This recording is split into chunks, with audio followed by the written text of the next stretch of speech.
do whatever you want to do. But Islam comes in, yes, if you commit sin and you turn away from it and you ask Allah forgiveness, Allah will forgive you. But there's two rights sometimes. There is God's right and the human's right. Imagine I took your phone. That's a sin. I have stolen your phone. I'm good against Allah. Now I say, oh Allah, forgive me. But there's one thing I have to do. Give your phone back to you. Because, okay, Allah will forgive me. But in order for my repentance to be completed, I have to give your right back to you because that is your right. You understand? So when you look to Islam, yes, some people can forgive them, but some people, they will never stop. ISIS.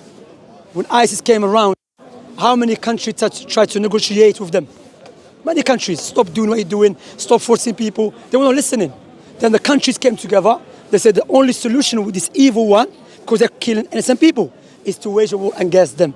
That's what is in Islam. You know, in Islam there's a war, no doubt about it. There is verse about war, but that war is a praiseworthy war.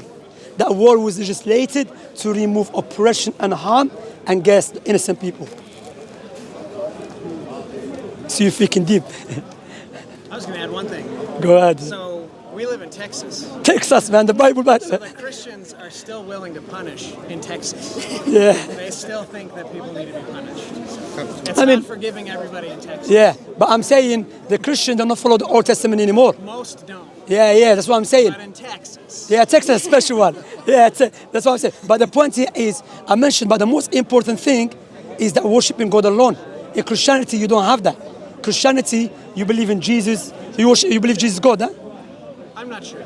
Okay, so in Christianity, even about worshiping God according to the Bible, we cannot verify. There's many information we cannot verify. Rather, there is some information in the Old Testament is being taken from paganism. Shall I give you an example? Sure. Example of that, do you know how the languages came about? How we start speaking different language? The Tower of Babel? That's it. The Babylon, yeah? They were speaking, so God looked upon the earth and he saw people speaking one language. Yes? And they will start building tall buildings. He said nothing can stop them now. So he came down, or the angels came down, and it caused confusion to not speak one language. If you trace back this teaching, it was the belief of the pagans before. The pagans, they used to believe if you build tall buildings, you'll be able to reach God and you overthrow God. But we know now, regardless of how tall, how high you're going to build the building, you will never be able to reach God. And God doesn't matter if you speak one language or not. That will not worry God. And Islamic teaching we have, and even demon.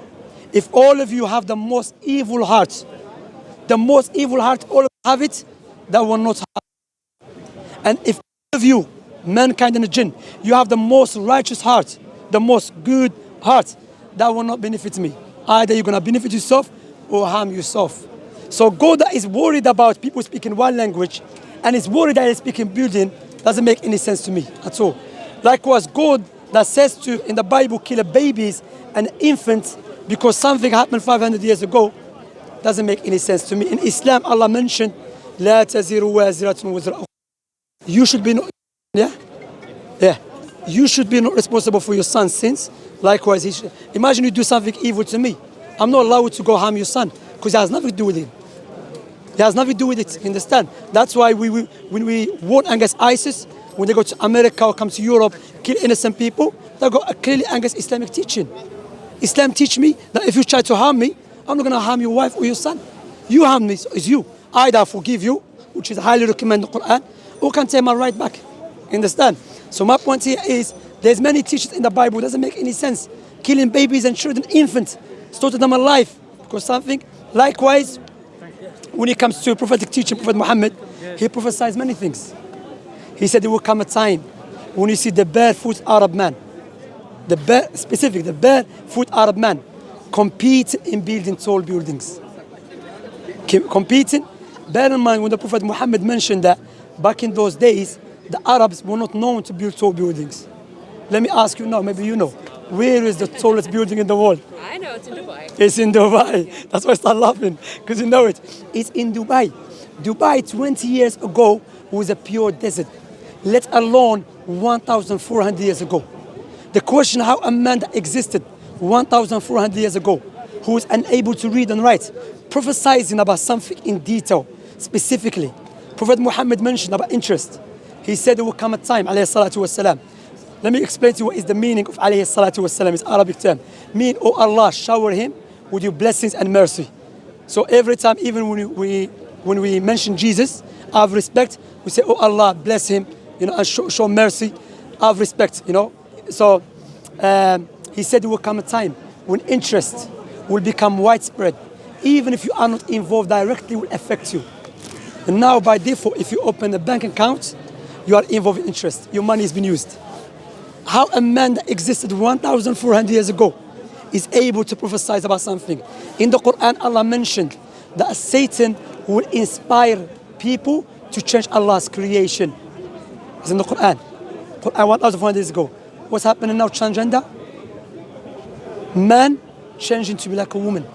Woman is been mentioned in the Quran 1,400 years ago. What's your opinion on that? It's a sin in Islam. We believe it's a sin. It's against God's teaching. Of course, I always mention, because some people try to claim it's a sin. I believe that's. Let me give you an example to understand. Imagine, guys, I said to you, watch this. Imagine, guys, I said to you, look, even though I have an arm, you have to go. How much time I have? Soon. Okay, even me, I have to go soon. I have to go as well. But this is the last one, inshallah. Imagine I said to you guys, I believe I'm armless. I have no arm. Even though clearly you can see I have an arm. Yes, clearly. But I feel I should have born without an arm and I'm armless. Would you help me to cut it off? Of course not. Say, brother Shamsi, no, what are you doing? My name is Shamsi. Say, Shamsi, what are you doing? No. What about someone cutting off everything? Because he feels like it. You know what's happening now? Allah mentioned in the Quran, وَمَنْ أَعْرَضَ عَنْ ذِكْرِي فَإِنَّ لَهُ مَعِيشَةً ضَنْكَ. Whoever turns away from my remembrance, he will have a miserable life. What we see now, what's happening is going crazy. And doesn't mean because I feel something, I have to implement it. Because remember, there's a Satan. There is a whispering. Doesn't mean because I feel I want to beat up my wife, I go do it. Or my mother. No. Say, no, this is from the devil. Understand? But, like I said, now there is a war against human nature. And the only religion that is standing firm against it is Islam. That's why there is a huge war against Islam. That's why on the media, day and night, America, Australia, Europe, everywhere, always there is bad news about Islam. Why? Because people know, those in power know, the only religion that will save people from this destruction that is coming to us is Islam. That's why there's a huge war against it. And guess what Allah mentioned in the Quran again, 1,400 years ago. Allah mentioned the Quran, هو الذي أرسل رسوله بالهدى. It's Allah who sent His Prophet Muhammad with Islam, guidance.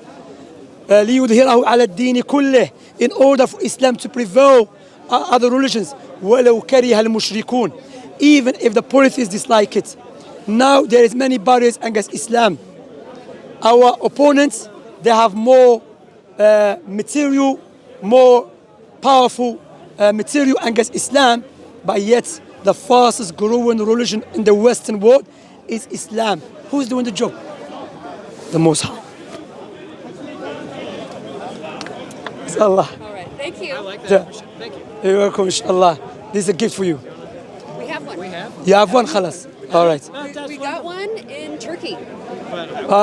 You went to Turkey? Would you like to take it? Yeah. I would like to take it. Oh yeah, take it.